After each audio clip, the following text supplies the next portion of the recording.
Finland, Mr. Ahmed Ladarsi. So we met Ahmed Ladarsi some years ago. He was born in Tunisia, but lives and writes and publishes and produces in Finland.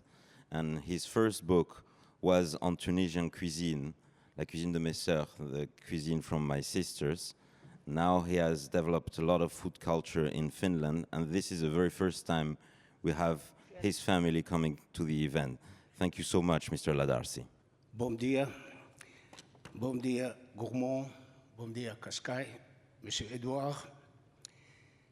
I will start by a short video.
We must have some pictures of the, yes, this damages what the grizzly, the young one did. And here also some more damages.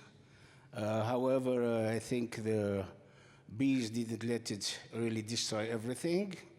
Also, for sure, he had a lot, many thousands or hundreds of thousands of bees. We see there's the frames, they are still in honey.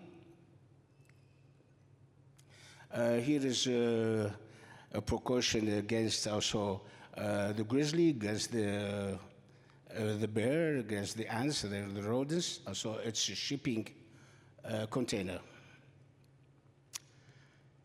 And this is my book, Maki Elema. A few years ago, 2 years ago, a wise gentleman inspires me to write this book about the honeybee and the beekeeping in Finland. The idea was so splendid, I did neither waste time nor squander this beautiful and unique chance. I start to write pages and pages introductions, and my nieces, Natalie and Michelle, they were all the time enthusiastic and asking where I am with the book. Well, back then I was already a godfather of 2 hives. We have in our association such also system. You can pay how much you want by a year, and you have how many children you want, also bees, godfather of bees. Also, I had in that time some kind of knowledge about beekeeping. I introduced in this book 46 dishes. However, the honey bee and the beekeeping are the mandate of this book. In fact, the original title of the book was The Northern Apiary, but the publisher decided for Maki Elema better for selling. But however, I have taken really consideration my wish, and with subtitles, beekeepers' stories and honey delicacies in Finnish, also Meillä is hoitajan tarinat ja hunaiset herkut. And makia elämä, it means sweet life. Well, in the book I have 7 beekeepers, also mainly from southern Finland. They tell us also from the start how they started this, how they were fascinated by the bees and until the occupation as beekeepers. The first hive was brought from Estonia in 1760, and unfortunately it has perished very soon. A few years later, a professor at the Åbo Academy brought from Sweden a hive and hence started the beekeeping culture in Finland. Nowadays we have about 3,500 registered beekeepers, also the amount much, much higher. Beside the usual also maintenance of the apiary, the Finnish beekeeper has really much to do with a dramatic season or climate changes. For example, last winter was really very, very long. It started from the beginning of October until end April. We had a lot of snow and we had to very cold. Very cold. It was really, we had about 3 weeks, something minus 22 degrees, but there was not a problem. For the bees, was not a problem. But the problem was the spring was dry.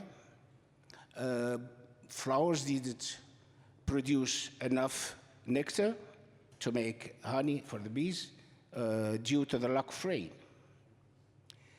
This year, well, it has been a much promising year. Also, we had really very gentle winter, and the spring started very well, and we had really enough pissenlit, dandelion honey.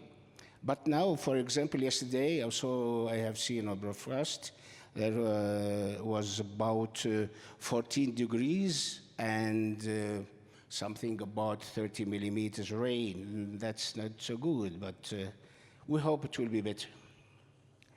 And really how we have seen some beekeepers must deal with the grizzly. There are about 3,000 bears wandering in the woods of the country, and as much as beekeepers almost. And the number really is increasing. So they come from the border, from Russia, and of course, in Finland, they are Finnish now. They don't have pass. Electric fences, they are usually enough really to keep the grizzly away. But most of the apiaries, they are not protected. There is not any kind of protection. And really, when is there a question of honey, the bear will find its way. Even there is also really electric fences. Of course, electric fences is not to keep to kill the grizzly. Absolutely not. Just to scare it. Where I live about 80 kilometers now. I moved from Helsinki to the countryside, and about 80 kilometers from the border of Russia. And lately, 2 weeks ago, there was a young bear, and everybody started to talk what to do if we are face to face with a bear. You don't climb a tree, that's something out of question. You don't run away, because though the bear looks so clumsy, but he's very, very agile and very, very really fast. Some they say you can pretend to be being died. No, he's not that fool. We cannot really fool the grizzly by pretending to be dead. Yeah. Even though honeybees never existed wild in backwoods of Finland, the bee and the honeybee and the honey, the benefits of the honey were mentioned by Elias Lönnrot and the Kalevala Saga poem, Song 15. Now, really, I will not talk about the dishes of honey I introduced in my book. You are all familiar how to use honey. I prefer to share with you similar facts mentioned in the Kalevala Saga and the Bible and then the Quran. And please listen to these beautiful, beautiful texts. We start with the saga. Mother Lemminkainen sent the small bee to the upper heaven to bring nectar. Dip your wings in mead, your feathers in nectar. Fly over the moon, fly under the day, fly between the stars, fly towards the holy God. The bee flew loosely with little wings towards the moon and the sun, over the shoulder of Big Bear to the Lord's cellar, where balm will be made in silver kettles and nectar in gold cauldrons. The little bee got nectar as much as wanted. Mother Lemminkainen tasted the nectar, then states, "Really it is, created by the Lord." Gently she applies the nectar over her son's body, then says strongly, "Get up from lying down, don't dream anymore, get away from this evil bed." That was Kalevala. Here we notice that Mother Lemminkainen tasted the honey before she applies it on her son's body. Here we can say really it's perfect example. If you can eat it, then you can put it in your skin. With the help of my nieces, I crossed an article in the parish magazine Essentiel about the honeybee in the Bible, Carnet des Proverbes Bibliques. The ecumenic translation, the Bible of Alexandria, the Bible for Jerusalem, were translated into French from Hebrew or Greek. So here is my translation from French into English, because really this text I didn't cross in any other language. Of course, I don't know our language, but not in Italian, not in German, not in English.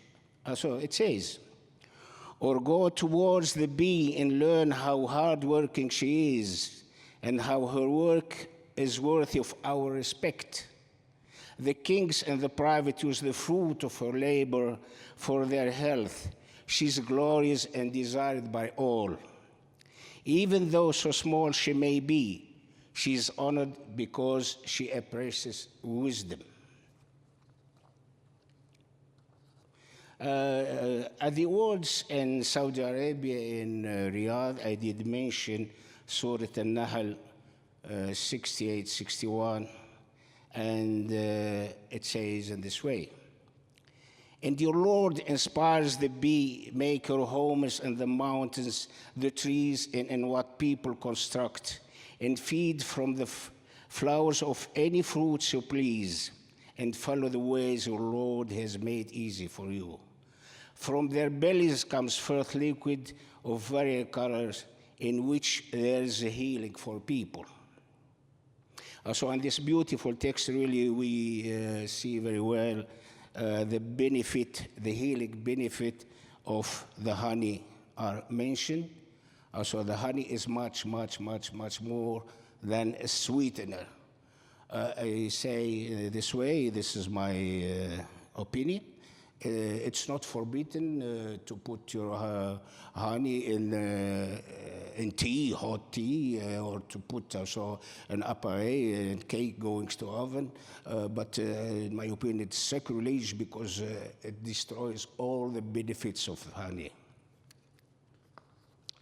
For most, the bee produces honey, but for experts, our existence depends on the labor of the bee. Without the bee, the source of our food would be cut to 30%. Some says even cut to half. Well, it's not much demanding really to ensure there be a clean and healthy environment. Thank you, Kiitos, tack så mycket, obrigado. Merci beaucoup.